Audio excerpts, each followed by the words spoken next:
बोल वृंदावन बिहारी लाल की। आप लोग श्रीमद् भगवत गीता अंतर्गत चतुर्थ अध्याय के श्लोकों का वर्णन व्याख्या सुन रहे हैं।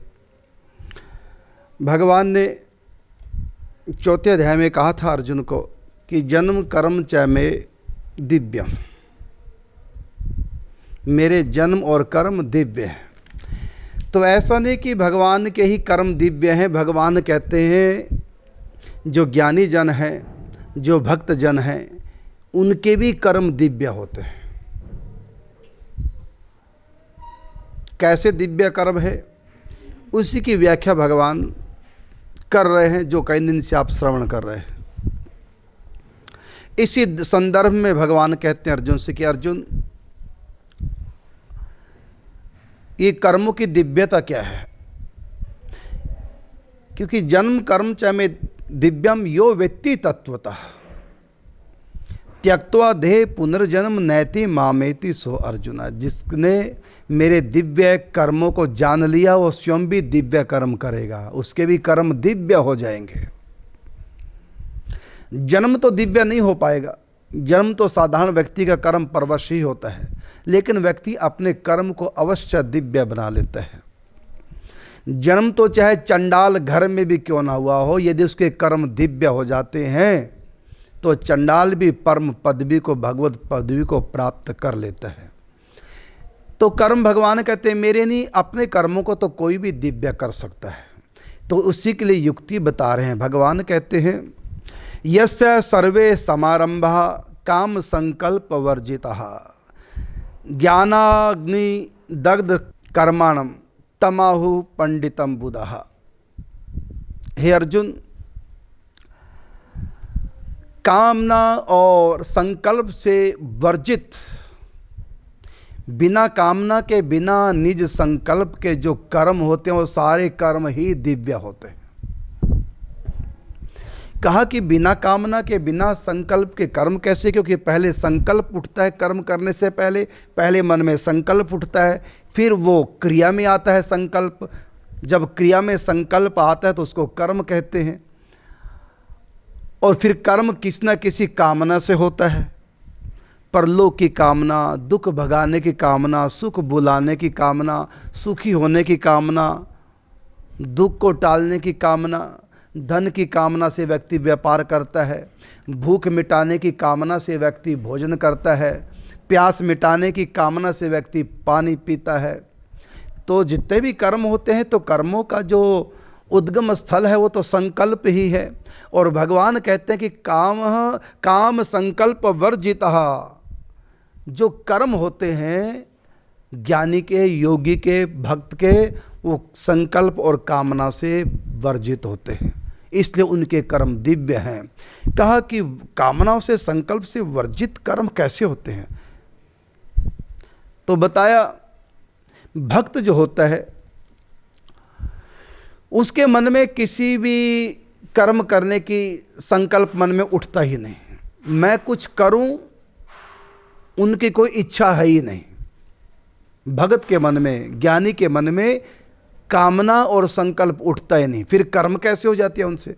भक्त भी कर्म करते देखे जाते हैं, ज्ञानी भी कर्म करते देखे जाते हैं, फिर उनसे कर्म कैसे होते हैं बिना संकल्प के और बिना कामना के कर्म कैसे? तो भगवान बताते हैं, देखो भक्तों का जो संकल्प है, क्योंकि पाप तो करते नहीं, ना ज्ञानी ना भक्त, पाप तो करते नहीं, पाप का तो संकल्प उनके मन में उठता नहीं, मन हो गया उनका निर्मल और अपने मन को दे रखा, भगवान के मन में समाहित कर लिया और भगवान के मन से वो काम लेते हैं। इसी को कहा भगवान ने मनमना भव मद भक्तो मद्यजी माम नमस्कुरु। जो सच्चे भक्त हैं, परम पवित्र मन वाले, दरअसल उनके मन में भगवान का मन उतर चुका होता है, भगवान की इच्छा ही उनके मन में होती है। तो उनका अपना निज कोई संकल्प नहीं होता, उस पवित्र मन में भगवान का संकल्प उठता है, भगवान के मन का संकल्प उठता है। इसलिए ज्ञानी हो चाहे परम भक्त हो, दोनों जब भी कोई क्रिया करेंगे वो भगवान की इच्छा से होती है। वो संकल्प उनका अपना ना होकर के भगवान का होता है और पवित्र दूसरों के हित में होता है, दूसरों के लिए भले के लिए होता है। उसमें दूसरों की भलाई होती है।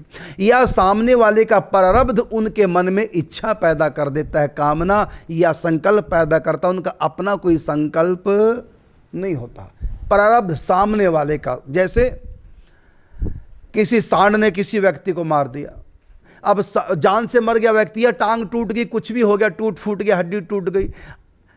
अब सांड के मन में जो मारने का संकल्प उठो, सांड ने मार दिया, दरअसल वो सांड के अपना संकल्प नहीं था, वो संकल्प अपना ना होकर के उसके प्रारब्ध ने उनके मन में संकल्प पैदा किया, क्योंकि उनके मन उसको उनके प्रारब्ध में टूटना फूटना, हड्डी टूटना, सिर फूटना या मरना लिखा था, तो किसी ना किसी निमित्त से तो मरता। तो उनके प्रारब्ध के कारण से सांड के मन में ऐसा आ गया, उसने सींगों से उठा दिया, पटक के मार दिया।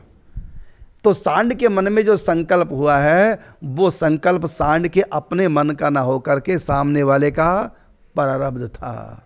तो जब भी कोई लोग संहारार्थ कुछ कर्म करते हैं, संत भक्त या ज्ञानी जन, या तो सामने वाले का प्रारब्ध के कारण से उनके मन में संकल्प उठा है, या फिर भगवान की इच्छा से कोई पवित्र कार्य करने के लिए, लोग संग्रह करने के लिए उनके मन में संकल्प उठता है, उनका अपना कोई संकल्प नहीं होता।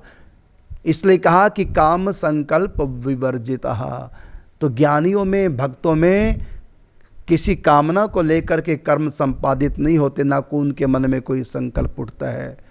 और भक्त जो भी कुछ करते हैं, जो भी उनके मन का संकल्प, वो परम, जैसे आपके मन में संकल्प उठा सत्संग सुन के, नाम जप की महिमा सुन करके मन में संकल्प उठा कि हम भी भजन करेंगे, उठा ना संकल्प, और फिर आप भजन करने लगे, क्रिया भी हो गई। दरअसल हुआ क्या, आपके मन का ये संकल्प था नहीं भजन करने का, ये तो कृपा से सत्संग सुना, जिस कृपा से सत्संग सुना उसी कृपा ने तुम्हारे मन में संकल्प पैदा कर लिया। तुम्हारा अपना ये संकल्प नहीं था। यदि अपना संकल्प होता, पहले क्यों नहीं संकल्प उठा और पहले क्यों नहीं भजन हुआ?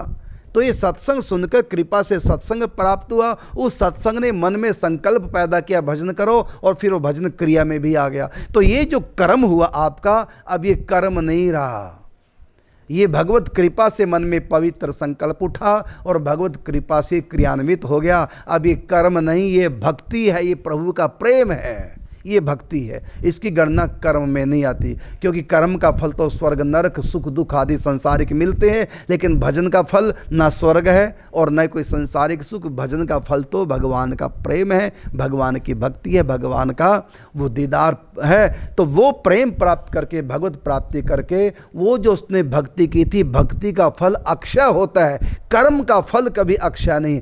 कर्म का फल तो भोगने के बाद समाप्त हो जाता है, लेकिन भजन का फल, भक्ति का फल अनंत काल के लिए व्यक्ति वो सुख परमात्मा का भोगता जाए तब भी समाप्त नहीं होता, वो अक्षय हो जाता है। इसलिए कहा यद गत्वा न निवर्तन्ते तद्धाम परमम मम। गीता में भगवान ने कहा कि वो मेरा धाम, वो सुख वहाँ प्राप्त होगा जो अविनाशी सुख है, जिसका कभी नाश नहीं। वो कर्म के फल के परिणाम स्वरूप वो धाम प्राप्त नहीं होता, बल्कि वो तो भक्ति से प्राप्त होता है। तो ज्ञानी के मन में, भक्त के मन में जो संकल्प उठता है पवित्र कार्य का, या तो सामने वाले का प्रारब्ध वहाँ काम करता है, या फिर भगवान की इच्छा ही, भगवान का संकल्प ही उनके मन में प्रकट हो जाता है, तो उनका निज संकल्प। इसलिए कहा ये सर्वे समारंभा काम संकल्प विवर्जिता। उनके मन में कोई कामना भी नहीं होती, क्योंकि कामना किसी स्वार्थ को लेकर होती है, कामना अपने लिए होती है। अपने लिए जो होता है उसको कामना बोलते हैं, उसको स्वार्थ बोलते हैं। और दूसरे के लिए, हित के लिए जो मन में उठता है विचार या कर्म करते हैं, उसको कामना नहीं कहते, वो तो परोपकार है, वो तो भक्ति है, वो तो साधना है, वो कामना नहीं। तो दूसरे कामना हमेशा होती है अपने लिए। कामना का संबंध निज सुख से होता है, निज स्वार्थ से होता है। लेकिन परोपकार करना, दूसरे का भला करना, भक्ति करना, लोग संग्रहार्थ कुछ पवित्र कार्य करना, तो अपने लिए ना करके समाज के लिए करता है और परमात्मा की प्रसन्नता के लिए करता है। और उनके मन में जो दिव्य संकल्प उठता है और जो क्रिया में आ गया, वो निष्काम कर्म कहलाता है। निष्काम का मतलब वहाँ कोई उसकी लौकिक अपनी कोई कामना नहीं, लौकिक कामना की कौन के, पारलौकिक कामना भी नहीं। भगत तो, ज्ञानी तो ये भी नहीं सोचता कि मैं अच्छा कर्म करूँगा मुझको स्वर्ग मिलेगा, अगला जन्म सुधर जाएगा, ऐसा भी नहीं सोचता, क्योंकि ये भी कामना है स्वर्ग आदि की। लेकिन परमात्मा की प्राप्ति की जो कामना है उसको कामना नहीं कहा, वो तो परम निष्कामता होती है, क्योंकि परमात्मा कोई पर नहीं है। कामना हमेशा पर की होती है, दूसरी वस्तु की होती है। परमात्मा पर नहीं, परमात्मा तो निज है, वो तो हमारी आत्मा, हमारे प्राण है। इसलिए उनको प्राप्त करना ये कामना के अंतर्गत नहीं, ये तो भक्ति है, ये तो प्रेम है, ये तो निष्ठा है, ये तो श्रद्धा है। इसकी गणना कर्म के अंतर्गत नहीं आती। तो भगवान यहाँ कहते हैं कि काम संकल्प विवर्जित जो कर्म होते हैं वो कर्म देखने में साधारण लगते हैं। जैसे हमने किसी गरीब को, अभावग्रस्त को, उसको अभाव की पूर्ति की, उसको सुख दिया, भोजन औषधि वस्त्र आदि दिया, धन दिया, जो भी दिया, उसका फल भगत को स्वर्ग या अगला जन्म अच्छा हो जाए ये नहीं, क्योंकि उसको अगला जन्म होता है नहीं, ना उसको कोई स्वर्ग की कामना होती है। उसने जो किसी गरीब को भोजन कराया, ये तो कर्म बाहर से कर्म दिखाई देता है, उसके भीतर झांक के देखो, वो तो यही भाव करता है कि प्रभु की दी हुई बुद्धि से, प्रभु के दिए हुए विचार से, प्रभु के दिए हुए शरीर से, प्रभु के दिए हुए ज्ञान से, प्रभु के दिए हुए धन भोजन से, और मैं अपने प्रभु को ही भोग लगा रहा हूँ और प्रभु की प्रसन्नता के लिए लगा रहा हूँ। मुझको कुछ नहीं चाहिए, बस सेवा और कुछ नहीं। प्रभु का प्रेम, प्रभु की प्राप्ति, प्रभु के दर्शन, प्रभु का दीदार, इसके सिवा मुझको कुछ नहीं। मतलब लौकिक कामना ना होने से तो गरीब को जो भोजन कराया उसका फल उसको भगवत प्राप्ति होगी। लेकिन यदि हम इसी कर्म को कामना से करा दें कि इस गरीब को भोजन करा दें, कल ये हमारे काम आएगा, या गरीब को भोजन करा दे स्वर्ग की प्राप्ति होगी, या गरीब को भोजन करा दो अगला जन्म अच्छा हो जाएगा, गरीब को भोजन करा दो हमारा दुख दर्द मिट जाएगा। जैसे किसी पंडित ने कह दिया ये तुम्हारा ग्रह नक्षत्र ऐसा दोष है, किसी गरीब को भोजन करा दो, ब्राह्मण को भोजन करा दो, ऐसा कर दो तो ये तुम्हारा दोष मिट जाएगा, ये सुख तुमको मिल जाएगा, अमुक दुख तुम्हारा चला जाएगा। कुछ दान पुण्य परोपकार करो, चींटियों को दाना डालो तो मछली को आटा डालो तो गाय को घास डालो तो तुम्हारा ये दुख जय निवारण हो जाएगा। इस प्रकार कामना लेकर के जब हम पवित्र से पवित्र कर्म भी करेंगे, कामना लेकर के, वो पवित्र कर्म भी हमको भगवत प्राप्ति नहीं करा पाएगा, और वो पवित्र कर्म हमारे अंतःकरण को भी पवित्र नहीं कर पाएगा, क्योंकि कामना से ग्रसित है। तो बाहर से कर्म क्या है ये नहीं देखा जाता। ज्ञानी भी वही कर्म करते हैं शास्त्र विहित, भगत भी वही कर्म करते हैं, और संसारी लोग भी शास्त्र विहित कर्म करते हैं। लेकिन शास्त्र विहित कर्म करने के बाद भी उस कर्म, एक ही कर्म का फल, तीन व्यक्तियों ने एक ही कर्म किया। ज्ञानी ने भी कर्म किया वही कर्म, कौन सा कर्म? मान ले किसी गरीब को भोजन कराया, तो ज्ञानी के पास धन था, वस्त्र था, या भोजन था, देखा कि भोजन के समय कोई आ गया भूखा, ज्ञानी ने उसको अपना भोजन करा दिया।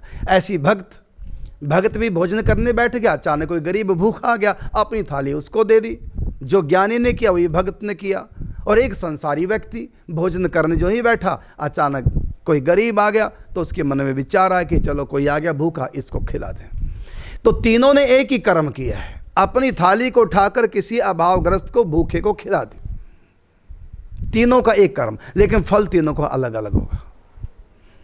ज्ञानी का फल, ज्ञानी का कर्म कर्म ही नहीं होगा, वो ज्ञान माना जाएगा, वो आत्मस्वरूप में स्थित होगा, वो अकर्म माना जाएगा, उसको मुक्ति पद प्राप्त होगा। भोजन कराने का फल मुक्त सहज स्वरूप की प्राप्ति। और यही भक्त जब कराएगा तो उसके मन में क्या भाव होगा? उसके मन में भाव, मैं अपने प्रभु को निवेदन कर रहा हूँ, इस रूप में मेरे प्रभु आए हैं, मैं प्रभु को भोग लगा रहा हूँ, ऐसा पवित्र विचार करेगा। तो उसका फल क्या मिलेगा? भोजन कराने का भगवत प्रेम प्राप्ति। और संसारी व्यक्ति, अरे गरीब आ गया, अब अच्छा लगता, अब ये आ गया समय पे, चलो उसको दे देता हूँ, ऐसा दया करके। दया धर्म का मूल है, पाप मूल अभिमान। उसने दया से प्रेरित होकर के भोजन कराया, चलो किसी गरीब को खिला दे, चलो पुण्य बन जाएगा, अच्छा कर्म हो जाएगा, तो उसने दया करके खिलाया। लेकिन भगत ने दया करके नहीं, भगत को दया के कारण से नहीं खिलाया, मेरे प्रभु आए हैं, प्रभु ने अपनी सेवा का मुझको अवसर दिया है, ये भक्ति का भाव उसके मन में होता है। वो गरीब को भोजन नहीं करा रहा है, वो तो अपने भगवान को भोग लगा रहा है, उसके मन में पवित्र भाव है, उसके मन में भक्ति है। वो भक्ति से प्रेरित होकर, एक ज्ञान से प्रेरित होकर और एक कर्म से प्रेरित होकर के तीनों एक समान कर्म करे, तो उसको क्या होगा? उसको अगले जन्म में या स्वर्ग में अन्न की प्राप्ति होगी। अन्न का भोग लगाया, भोजन का भोग लगाया, उसको कई गुना अच्छा भोजन मिल जाएगा। अब नहीं तो अगले जन्म में और बढ़िया मिलेगा, स्वर्ग में अच्छा भोजन मिलेगा। तो उसको स्वर्ग प्राप्ति हुई और भोजन कराने का जो उसको फल मिला, उस फल को, सुख को जब वो भोगेगा दाता, और भोगने के बाद कर्म भी समाप्त और भोगने का सुख भी समाप्त, वो विनाशी भोग। तो कर्म तीनों के सेम बराबर हैं, लेकिन तीनों का फल अलग अलग। एक को आत्म साक्षात्कार हुआ कर्म का फल, और दूसरे को कर्म का फल परमात्मा का साक्षात्कार हुआ, और तीसरे को कर्म का फल लौकिक सुख का साक्षात्कार हुआ, विनाशी सुख का साक्षात्कार हुआ। तो तीनों व्यक्ति, तीनों का बराबर कर्म, लेकिन तीनों को अलग अलग, क्योंकि एक कर्म के रास्ते पर है, इसलिए दया उसको आई, गरीब को भोजन करा दिया। तो दया का अलग फल है। जैसे माँ अपने भूखे बच्चे को भोजन जो कराती है, तो दया से प्रेरित हो कि हाय बेचारा भूखा भूखा मर जाएगा, चल बेचारे को खिला दूँ, टाइम से आ गया चलो दे दूँ इसको, ऐसा माँ का विचार नहीं होता। माँ ये सोच के नहीं, दया से प्रेरित होकर नहीं खिलाती, बल्कि माँ अपने बच्चे को प्यार से प्रेरित होकर के खिलाती है। इसी प्रकार संसारी व्यक्ति किसी गरीब की सेवा दया से प्रेरित होकर करते हैं, लेकिन भक्त किसी की भी सेवा दया से प्रेरित होकर नहीं करते, किसी पे तरस नहीं खाते, बल्कि सोचते हैं कि हमारा अहोभाग्य, मेरे प्रभु ने हमको सेवा का मौका दिया है, मेरा जीवन धन्य हो गया प्रभु की सेवा करके। वो तो अभाव, सामने वाले को अभाव नहीं करता सामने वाले में, बल्कि भाव करता है। सामने वाला भूखा तरस खा लिए, दया कर लिए, तो अभाव से प्रेरित हुए। लेकिन भक्त कभी अभाव से प्रेरित होकर नहीं, बल्कि भाव से प्रेरित होकर भोग लगाता है। उसके अंदर गरीब का भाव नहीं करेगा, बल्कि उसके अंदर करेगा गरीब निवाज का भाव, ये मेरे प्रभु हैं, इस रूप में प्रभु आकर के मुझसे सेवा ले रहे हैं, ये मेरा सौभाग्य है, आज मैं अपने प्रभु की सेवा कर रहा हूं। जैसे नामदेव की रोटी कुत्ता लेके भाग गया, उसने कुत्ते में भगवान देखे, मेरे प्रभु हैं। नामदेव ने पकाई रोटी, कुत्ते ने उठाई, पीछे घी का कटोरा लिए जा रहे,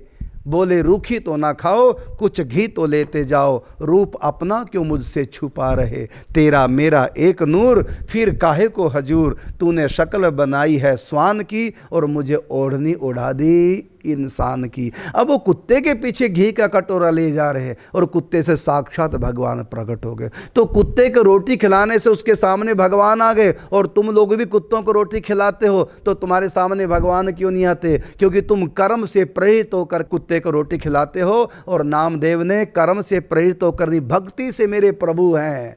नामदेव ने पकाई रोटी, कुत्ते ने उठाई, पीछे घी का कटोरा लिए जा रहे, बोले रूखी तो ना खाओ, कुछ घी तो लेते जाओ, रूप अपना क्यों मुझसे छुपा रहे। कुत्ते के रूप में आप साक्षात मेरे विठ्ठलनाथ श्री कृष्ण हैं, मेरे पांडुरंग हैं, मेरे प्रभु हैं, ऐसा भाव किया उन्होंने, और इसलिए भगवान ने नामदेव को दर्शन दिए। और जब ज्ञानी की रोटी कुत्ता उठा के भाग जाए, गृहस्थ की रोटी उठा के भागेगा, संसारी लोगों की रोटी उठा के भागेगा कर्म काटने की, उसको दुख होगा, हाय नुकसान हो गया, फिर बाद में सोच चलो कोई बात नहीं, लेगा खाली, इसके भाग्य की थी। इस प्रकार खिन्न मन से अपने मन को समझा लेता है, तो ये उसका कर्मकांड है। और भगत होगा नामदेव की तरह, मेरे प्रभु आए थे और अपना भोग लेंगे, भोग लगाएंगे, वो ये पवित्र विचार करेगा। और ज्ञानी क्या विचार करेगा? ज्ञानी आत्मवत सर्वभूतेषु, अरे वो भी तो मैं ही हूँ, उसमें मुझ में अंतर क्या है, आत्मा ही तो सर्वत्र है, वो इस प्रकार का पवित्र भाव करेगा।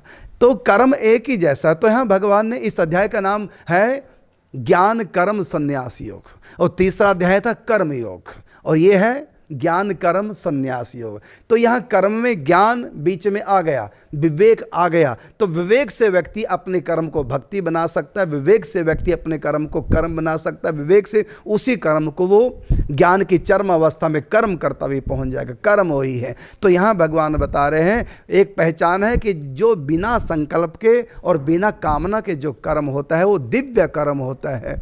तो बिना संकल्प के कैसा? क्योंकि उनके मन में भगवान का संकल्प उठता है, वो भाव से संकल्प उठता है, वो दया से प्रेरित होकर नहीं, बल्कि वो भाव से प्रेरित होते हैं, भगवत भाव से वो सबकी सेवा करते हैं। तो उनका संकल्प भगवान का संकल्प होता है। फिर उनका संकल्प किसी कामना को लेकर नहीं, किसी स्वार्थ को लेकर नहीं। अब नामदेव जो घी का कटोरा लिए कुत्ते के पीछे जा रहे हैं, क्या उनमें कोई कामना थी? कुछ कोई कामना नहीं, या कोई फल चाहते थे? कुछ नहीं, बस मेरे प्रभु हैं, रूखी रोटी क्यों खाएं, मैं घी भी दे देता हूं साथ में, ये भाव से प्रेरित होकर के। तो इस प्रकार भगत का, ज्ञानी का जो कर्म है, भगवान कहते हैं वो भी कर्म मेरे कर्म की तरह दिव्य होता है, इसलिए उसका लौकिक फल नहीं होता, कर्म बंधन से छूट जाता है।